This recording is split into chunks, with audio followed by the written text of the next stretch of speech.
And I just kind of like how books often reflect the real world like that. Like Mary touches on this obscenity, on this monstrosity that we like to play as human beings. And I bring her up because now I realize that's kind of what I was pointing to when it comes to this idea of good and bad that we have and how we manufacture it.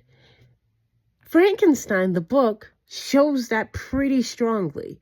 It shows how a creature that was created by somebody else can be labeled the monster, can be labeled the obscene, when it didn't have a choice in that matter. But because they needed to label the actions of what the scientists did, right, as bad, as evil, so that nobody does this again, he got labeled the monster. Not Frankenstein. Frankenstein, actually, the scientist who made him, got to run away scot-free.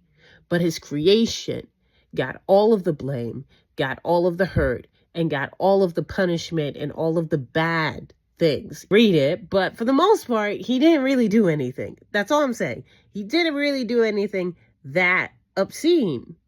He didn't. But yet he was labeled the monster.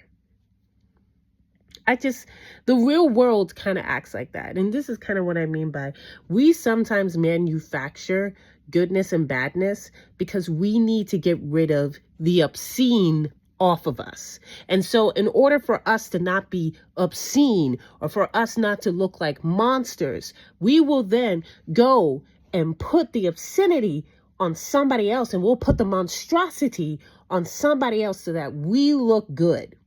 And this is why I say, when you just throw away the concept that you're just naturally good people, and you just realize that we are capable of good and bad, we're neutral, our decisions and our thought processes and basically determines whether you are good or bad. And once again, that is based upon the moment, because you may not always be good and you may not always be bad. You're going to fluctuate between those things. But if you just realize that you're just neutral, that you have the propensity to do the obscenity and also be the innocent, it just makes life a lot easier. Because then you're not trying to pin somebody else in an effort to make yourself good.